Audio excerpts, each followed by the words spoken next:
It's known for its majestic cedar trees, its delicious food, and top-notch sarcasm. Anyone from there will tell you everything is better there. And yes, of course, I am talking about Lebanon. But is the entrenched sectarianism in Lebanese society the country's Achilles heel, holding it back from its full potential? I'm Stefanie Dekker, and welcome to The Stream.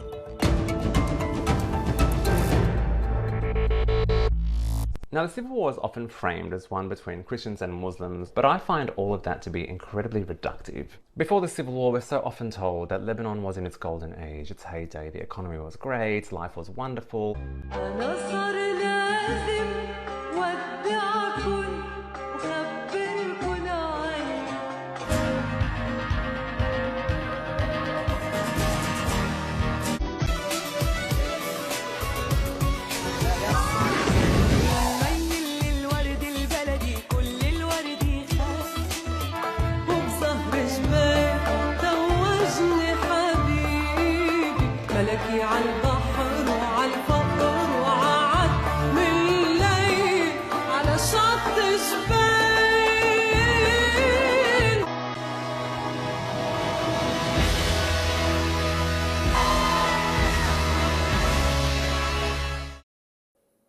Now, have you ever heard of the Switzerland of the Middle East? Well, that referred to Lebanon decades ago, before its civil war, which was fueled by sectarianism, shattering that image. Now, if you didn't know, the president must always be a Maronite Christian, the prime minister a Sunni Muslim, and the speaker of parliament a Shia Muslim. It's a delicate reality, often joked about, but with real consequences. Well, to discuss all of this, we are joined by Ramzi Kaiss, a Lebanon researcher at Human Rights Watch. We have Rodrigue Ghosn, an actor and stand-up comedian, and we have Marc Boulos, a content creator, and all of them are joining us from Beirut. Gentlemen, thank you very much for coming on the stream. Marc, I will get straight into it, and I will start with you, and I want to ask you about the Lebanese identity. Is it about feeling united as Lebanese? Is it more about your sect, or does it depend? Thank you, Stefanie. No, honestly, I think that at least my generation, the 90s kids, are more about being united and are not as concerned about certain religion or certain sect as much as the older generation. So personally, and from my entourage at least, it's definitely more about unity and more about, we have friends from all different types of religion, and we live, honestly, a really peaceful life together. So I'm not sure about older generations, though, because I know that there's a lot of extremism in those generations. I think Ramzi can help you with this part more than me. Are you calling Ramzi old? Ramzi, No. I mean, for the political side of it, because I'm really far from politics. I mean, I know as much about politics as I know about Indian rugby, if it's even a game. I see, Ramzi. I'm going to head to you in just a second. Rodrigue, I want to just ask you, follow up on that, because we're doing this show because recently there's been debates online about Christmas decorations in downtown Beirut, in Zaytuna Bay. There was also water contamination, which turned into sectarian allegations back and forth. Where does all this come from? You're a comedian. And how much material does this give you for your shows?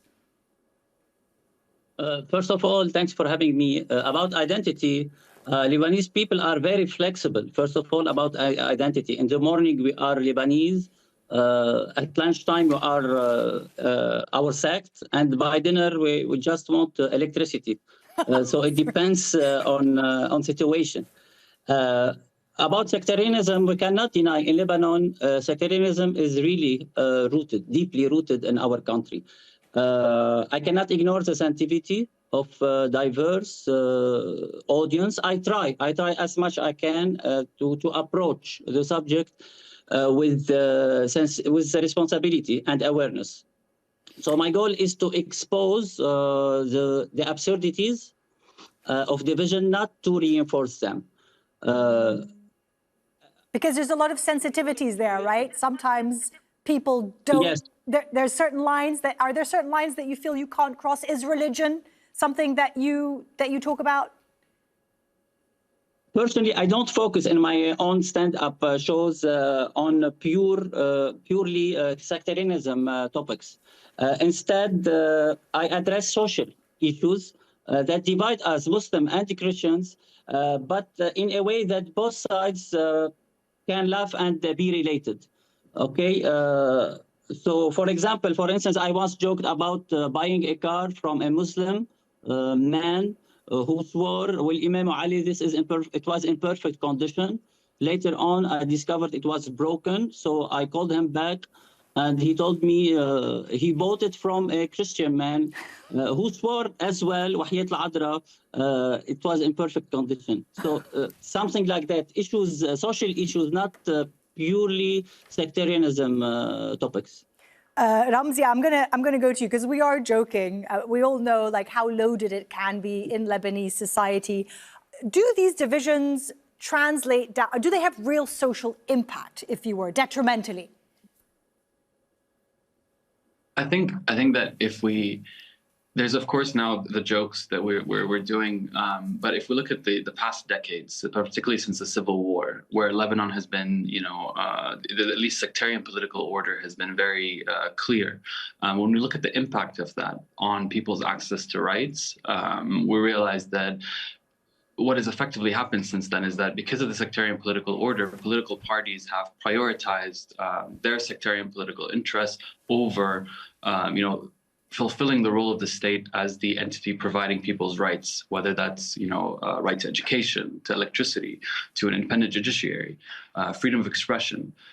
Instead, what has been happening in the past few years is that sectarianism has been used as a way in order to avoid, perhaps purposely, of fulfilling the duties of the state as the right provider, as providing services. And instead of this, with the absence of the state, political parties have taken over in various areas or regions to be the entity that provides people with access to, let's say, a job in the public sector, or to electricity, or to education at a public school. So the impact really is on the ground is the absence of the state and the absence of the entity providing individuals with the rights that they desperately need, to the detriment of the population. And of course, what we see more recently is also the use of Lebanon's laws, particularly defamation laws, in order to target be it artists or journalists or critics that might cross supposed red lines that at the end, either threaten the interest of a certain political party, religious institutions, or individuals connected to various officials. I'm just going to jump back because you mentioned also there, alluding there was a recent incident with one of the main comedians in Lebanon being accused and charged and his passport taken away because he made a joke about Jesus, and that really wasn't received well. It's not the first time something like this has happened, but I want to go back to the issue of services, because if there's anything that perfectly describes the Lebanese people, it would probably be sarcasm, as you've been hearing. They make fun of everything, even when the most basic of rights are nowhere to be seen. As we were talking about electricity, let's take a listen. Nothing beats a Jet2 holiday. And right now, you can save £50.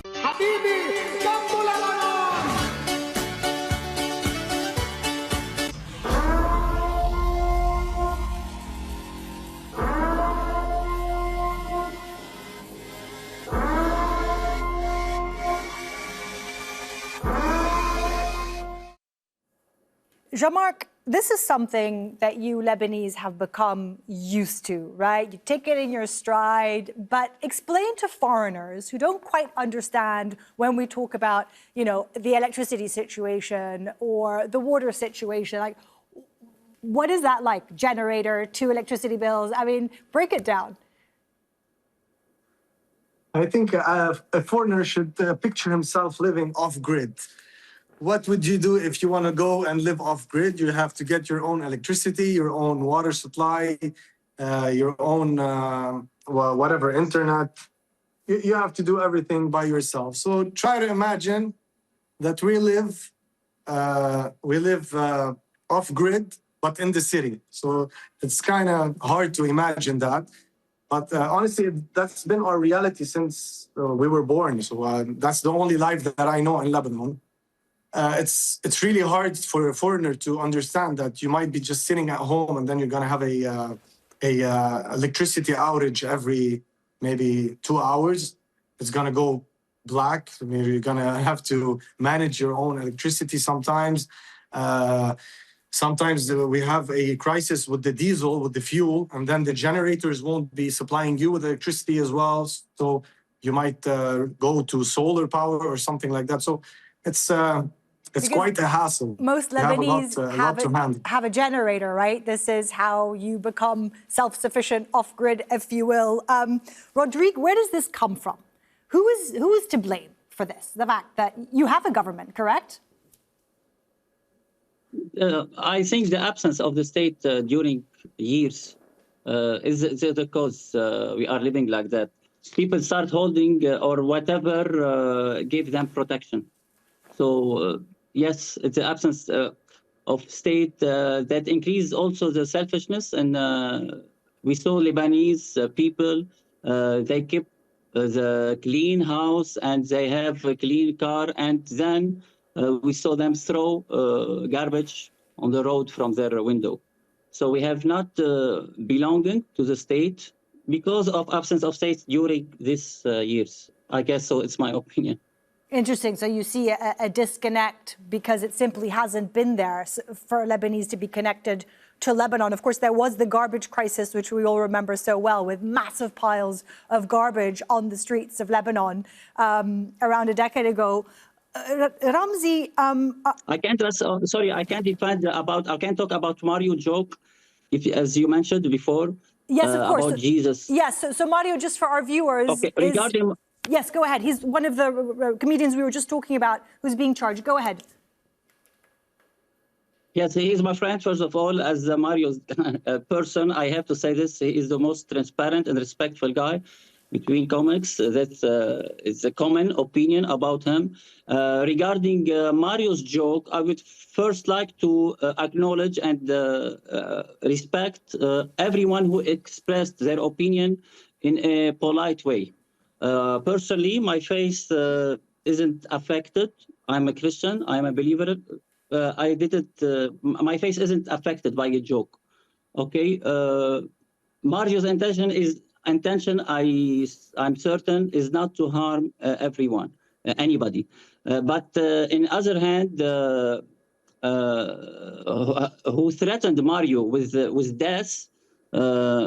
So neither legal nor from Christian perspective has any right to do so.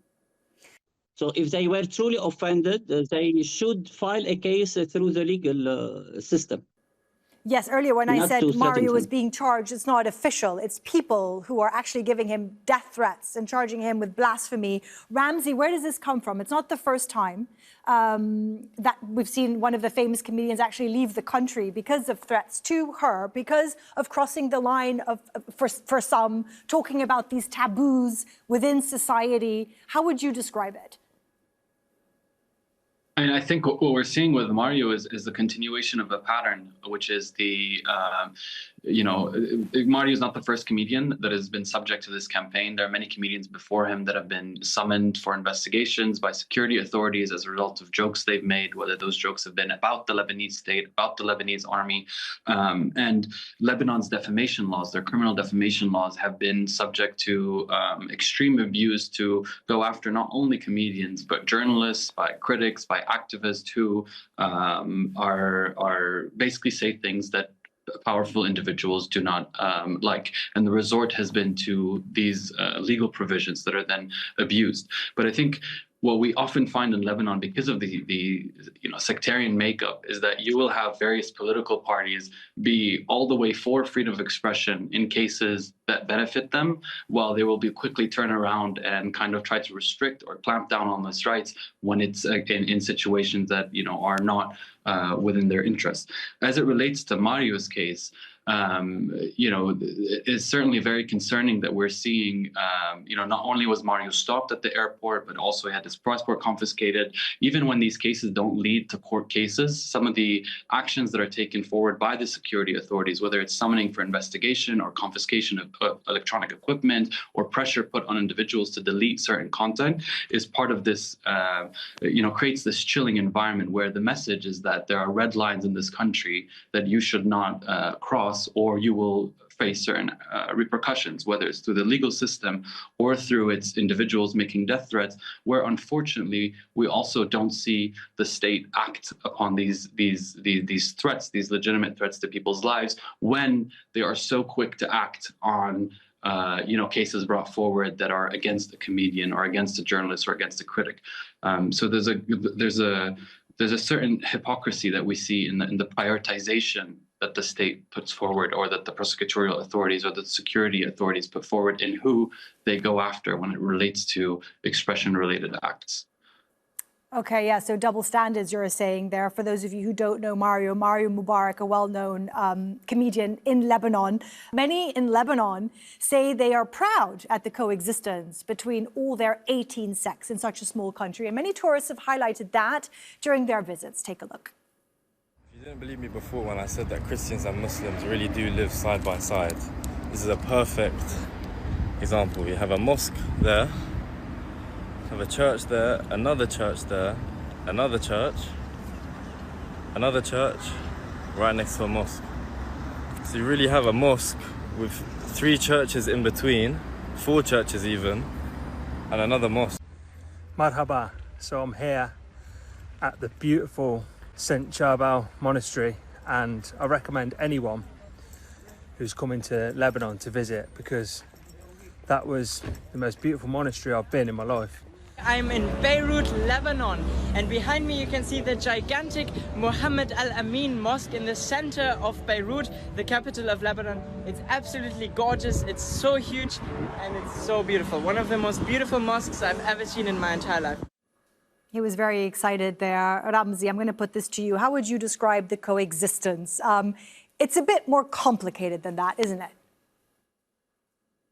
Yeah, I mean, Lebanon is certainly a country where there are at least 18 different religious sects living together. There is, a certain coexistence that you see and you feel across the streets, particularly as noted in the videos, in terms of religious institutions being close to each other, people living in mixed communities. I think the problem, though, when we speak of sectarianism, has to do with how essentially the government or the state that is supposed to afford rights to all its citizen functions. And I think what we see is that, that doesn't happen, that people don't necessarily, the priority of the state is not always to guarantee rights to everyone living in the country equally. Often what happens, you have different political parties that are sectarian in their nature, and their goals is to capture the state and the services provided, to provide them to their own people or their own base in order to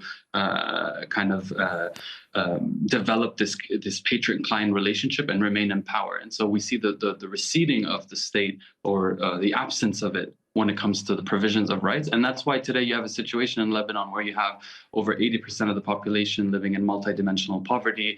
You've had the economic crisis, you've had the blast, there's been no accountability for the blast. Before this year, before we had judicial appointments, there were 8 years of judicial vacancies, largely as a result of... That's an interesting point, because I was asking that as well to people there. Like, there are so many things that all of Lebanon is united at when they are shortcomings, right? The bigger picture of all the things you mentioned. Why is it that we're not seeing, and Rodrigue, let me put this to you, why is it that we're not seeing people, and we did in 2019 at some point, people coming to the streets, asking for change, but it hasn't gone anywhere? As a comedian, I can answer. Please, make us laugh.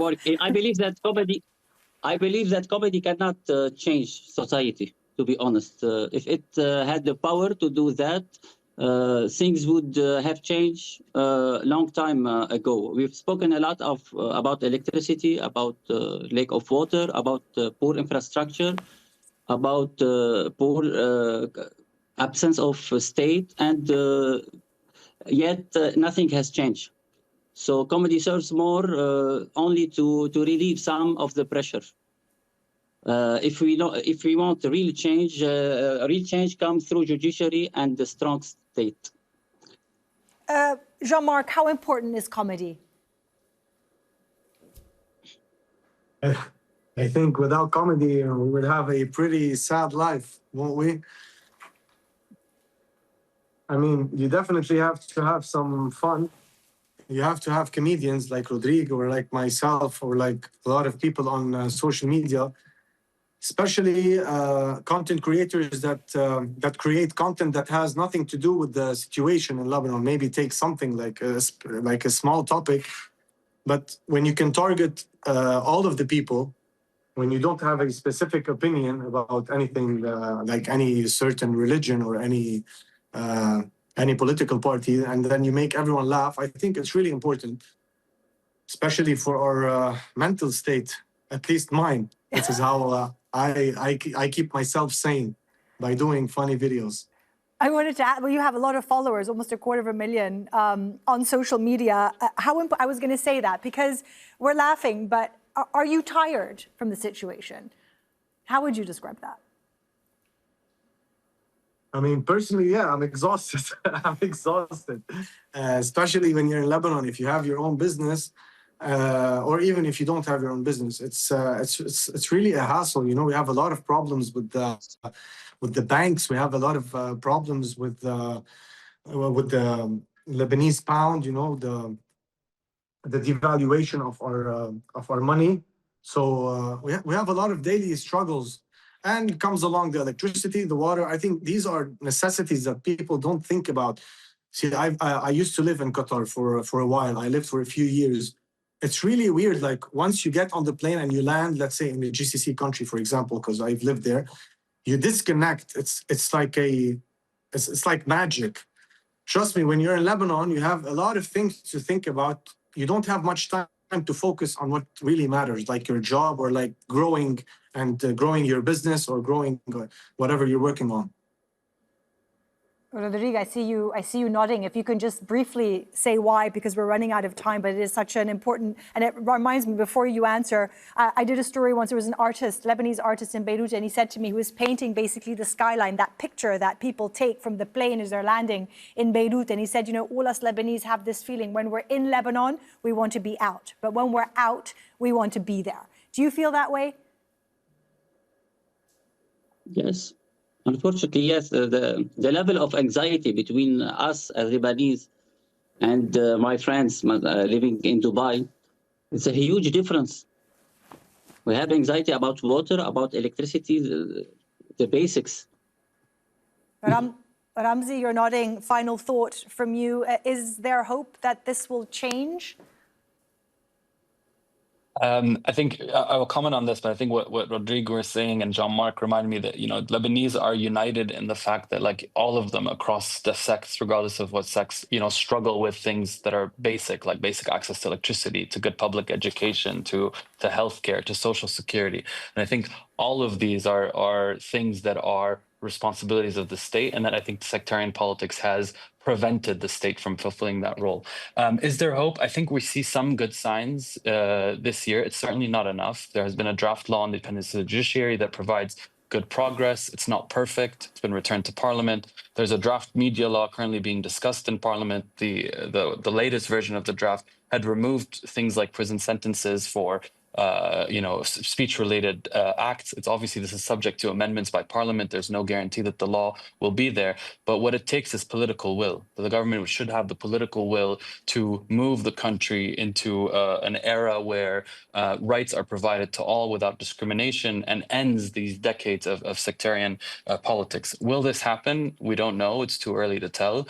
But there's certainly root causes of the problem that exist in Lebanon that affect Christian, Muslims, and others alike, regardless of the sect. And the responsibility ultimately is on the state. And that's where we see the failure repeatedly. Right. Well, that is all we have time for today. Thank you so much for coming on. So much that unites Lebanese, right? Ramzi, Rodrigue, and Marc, thank you very much for joining us today to talk about your wonderful country. Well, thank you for watching. From me and the entire Stream team, I'll see you soon.